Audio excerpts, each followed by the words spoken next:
स्वाहा तत्सवितुर्वरेण्यं भर्गो देवस्य धीमहि धियो यो नः प्रचोदयात्। भाइयों प्रणाम। मैं डॉक्टर चंद्रभान सिंह अयोध्या वासी आपके लिए एक छोटी सी लेकिन बहुत अच्छी वीडियो लेके आया हूँ। वीडियो अपलोड करने जा रहा हूँ। थोड़ा आप लोगों से हाथ जोड़ के विनती है, थोड़ा ध्यान से सुनिए। ना भी पसंद आए तो भी सुनिए, क्योंकि ये वीडियो अपने आप में बहुत ही महत्वपूर्ण है। सो आई रिक्वेस्ट यू, ध्यान से सुनिएगा। आज हम बात करने वाले हैं गुरु की कृपा, गुरु की महिमा। भाइयों, मैं कोई पुजारी नहीं हूँ, पंडित नहीं हूँ, कोई ज्ञाता नहीं हूँ, लेकिन हमारे अंदर मन के भाव हैं। जो मन के अंदर अच्छे भाव उठते हैं, उन भावों को मैं आप लोगों तक पहुंचाना चाहता हूं। अभी तक हमने 100 के आसपास वीडियो बना दिया है। लोग उसको पसंद कर रहे हैं, इसलिए हमारा भी हौसला बढ़ा है। मैं चाहता हूं कि आप भी इसको देखें, सुनें, सब्सक्राइब करें, लाइक करें, कमेंट भी लिखें, जिससे हमारा हौसला और धीरे धीरे बढ़ता जाए। तो गुरु की कृपा, गुरु की महिमा बहुत ऊंची है। गुरुर्ब्रह्मा गुरुर्विष्णु गुरुर्देवो महेश्वरः गुरु साक्षात् परम ब्रह्मं तस्मै श्री गुरुवै नमः। बहुत ऊंची बात है। गुरु जो परमात्मा से ऊपर माना गया। गुरु गोविंद दोऊ खड़े काके लागों पाएँ, बलिहारी गुरु आपने गोविंद लियो बताए। क्योंकि गुरु एक बहुत बड़ा चेन है, बहुत बड़ा माध्यम है। अगर उसके संरक्षण में रहकर हम अपनी साधना को करें तो परमात्मा से मिलाने वाला गुरु ही है। अगर गुरु रूठ जाए तो भगवान नहीं मना सकते। इसलिए अपने कर्म से, अपने आचरण से, अपने व्यवहार से हमेशा गुरु को प्रसन्न रखने की कोशिश करना चाहिए। गुरु की कृपा हमेशा, उनका आशीर्वाद हमेशा लेते रहना चाहिए। गुरु के कहे के अनुसार चलना चाहिए। गुरु के कहे के अनुसार चलना चाहिए। उसको नाराज नहीं करना चाहिए। उसे गुरु नाराज होता ही नहीं, नाराज नहीं होता। लेकिन हम अपने कर्मों से, अपने कर्तव्यों से, मन वचन कर्म से उसको खुश रखना चाहिए। भगवान श्री रामचंद्र जी के गुरु वशिष्ठ जी थे। भगवान श्री कृष्ण जी के भी गुरु थे। बड़े बड़े ऋषि मुनि संत महात्मा, यहाँ तक कि स्वयं भगवान राम और कृष्ण और भी सबके गुरु थे। तो गुरु हमारे जीवन में बहुत ही जरूरी है, बहुत ज़रूरी। इसलिए अपने आचरण से, अपनी पवित्रता से हमेशा गुरु के शरण में रहना चाहिए। मैं अपनी बात करूं, भगवान की बड़ी कृपा थी।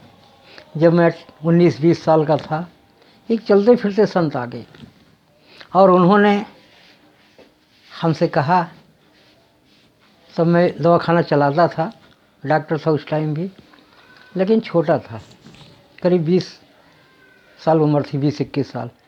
वो संत हमसे कहने लग गए। हमने कहा गुरुजी हम कैसे दीक्षा ले सकते हैं, हमारे अंदर क्या योग्यता है? कहे योग्यता की जरूरत नहीं, लेकिन हमारा दिल कर रहा है। हमने कहा क्यों? बोले आप हमारे साथ उठते बैठते हो, 4 बजे उठ जाते हो, स्नान ध्यान करते हो, हमारे साथ हनुमान जी के मंदिर आते हो, आरती गाते हो, हनुमान चालीसा पढ़ते हो, तो मेरा मन कर रहा है ऐसा कि आप गुरु दीक्षा ले लीजिए। मुझे थोड़ा अजीब सा लगा, उस टाइम बचपना भी था, लेकिन अचानक मेरे मन में आया कि परमात्मा की इतनी बड़ी कृपा, उन्होंने संत हमारे पास भेज दिया। संत खुद आके हमको कह रहा है। मैं उनके चरण छुआ गुरुदेव के, और उन्होंने अपने साथ बैठा के हमको माला करना और मंत्र कैसे सिद्ध करना है, 40 दिन का अनुष्ठान किया। 40 दिन, और 40 दिन का हमने अनुष्ठान भी किया। बहुत उनके सानिध्य में जो हमने सीखा, हमें बड़ा आनंद लगा, बड़ा आनंद लगा। और उसके बाद में हमारा संतों का साथ रहा हमेशा। पेशे से मैं डॉक्टर रहा, लेकिन भगवान की बड़ी कृपा रही।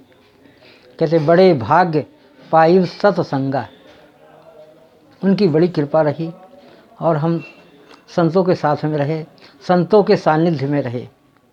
और ऐसे ही हमारे गुरु भगवान हमको मिले और हम भक्ति करने लगे।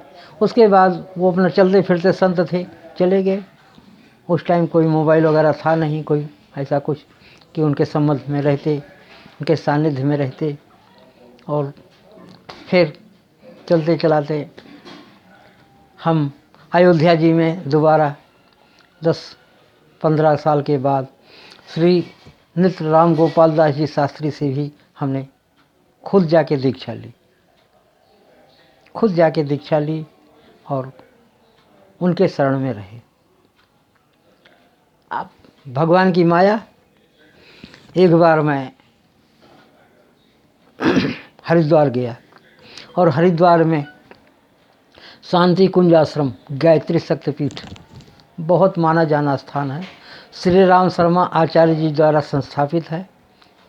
और वहाँ मैं रात रुका तो वहाँ कुछ लोगों ने हमें बताया कि आपकी गुरु कोई भी हो, बहुत उत्तम बात है, लेकिन गायत्री दीक्षा लेनी चाहिए यहाँ। अब गुरु की कृपा, परमात्मा की कृपा, क्या उनकी इच्छा। और मैंने आज से 6-7 साल पहले शांति कुंज आश्रम हरिद्वार में हमने गायत्री मंत्र की दीक्षा ले ली। फिर वहाँ पर हमने ट्रेनिंग भी किया, परिव्राजक की ट्रेनिंग, परिव्राजक की भी ट्रेनिंग किया, शिल्पी की भी ट्रेनिंग किया। गायत्री मंत्र की सिद्धि भी वहाँ कराते हैं, 9 दिन का अनुष्ठान करके, वो भी किया। फिर ऐसा गायत्री माता में मेरा मन लगा कि मैं अब तो गायत्री माता को, गायत्री मंत्र को अंग संग ही रखता हूँ। तो ये गुरु जी की बहुत बड़ी कृपा है। मैं अपनी प्रशंसा नहीं कर रहा हूँ, मैं एक अपने दिल की बात आप तक पहुँचा रहा हूँ। तो गुरु के चरण शरण में रहना बहुत ऊंची बात है, गुरु की सेवा करना बहुत ऊंची बात है। तो संत सेवा, गुरु सेवा परमात्मा की सेवा से ऊपर है। और साथ में परमात्मा की भी सेवा हो ही रही, वो हमेशा ध्यान में है, उन्हीं का सब कुछ है। तो भाइयों मैं एक रिक्वेस्ट करूँगा कि आप लोग भी किसी न किसी गुरु से ज़रूर दीक्षित हो जाइए। और जब आप दीक्षित हो जाएंगे, जब आप गुरु चरणों में चले जाएंगे, तो आपके अंदर अपने आप ऐसी चीज़ें नष्ट हो जाएंगी कि जो आप चाहते कि हमारे जीवन से निकल जाए, वो निकल जाएगी अपने आप। हम ये तो नहीं कह सकते कि आप बहुत बड़े अमीर हो जाएंगे गुरु के चरण में जाने से, ऐसा नहीं है। भगवान के शरण में जाने से आप अमीर हो जाएंगे, ऐसा नहीं है। पैसे से आप अमीर नहीं होंगे, लेकिन तन से, मन से, वचन से, कर्म से आप अमीर हो जाएंगे। आपको एक अलग तरह का अनुभव होने लगेगा जिसको आपको गुरु शरण में जाने के बाद में, परमात्मा के शरण में जाने के बाद में ही आपको अनुभव होगा। उसको कोई दूसरा अनुभव नहीं करा सकता। वो तो एक बताने वाली बात है, मैंने ऐसा किया है, मुझे ऐसा अनुभव हो रहा है। इसलिए मैं अपने भाइयों को, बहनों को इसीलिए मैं रिक्वेस्ट कर रहा हूँ, हमेशा परमात्मा में ध्यान रखिए, उनके चरण शरण में रहिए, गुरु के साथ रहिए, गुरु के चरण शरण में रहिए, अच्छी बातें सोचें, अच्छी बातें करें, मन से, वचन से, कर्म से शुद्ध बनने की कोशिश करो। जीवन बहुत थोड़ा है, जीवन बहुत थोड़ा है, इसलिए मन को इधर उधर भटकाने की क्या ज़रूरत, बहुत भटका लिया। और अब गुरु के चरण शरण में आ जाओ, परमात्मा के चरण शरण में आ जाओ, तर जाओगे, कुशल ही कुशल होगा, मंगल ही मंगल होगा, अच्छा ही अच्छा होगा। सन्मुख होई जीव मोहि जबहि, और जन्म कोटि यघ नासम तबहि। करम सदा तिन्ह कर रखवारी, जिम बालक राखई महतारी। भाइयों, परमात्मा के चरण में जाने से परमात्मा सब कुछ अपने ऊपर, योगक्षेम हम परमात्मा कहते हैं हम अपने भक्त का योगक्षेम का भार वहन मैं खुद करता हूँ। इसलिए कहते हैं मम शरणम ब्रज, मेरे चरण शरण में आ जाओ, हम तुम्हारे सभी दुखों को हर लेंगे। सो भाइयों, ये छोटा सा वीडियो मैं जानता हूँ कि आपको बहुत अच्छा लगा होगा, और मैं आप हमें कमेंट ज़रूर करना, और हम आपसे अच्छे अच्छे वीडियो बना के आपसे मिलेंगे। और हमें बहुत अच्छा लग रहा है, आप लोग प्यार दे रहे हैं, दुलार दे रहे हैं, और हमारा वीडियो देख रहे हैं, सब्सक्राइब कर रहे हैं, बहुत अच्छा, बहुत बहुत धन्यवाद। फिर मिलेंगे। जय जय श्री सीताराम, जय जय श्री सीताराम।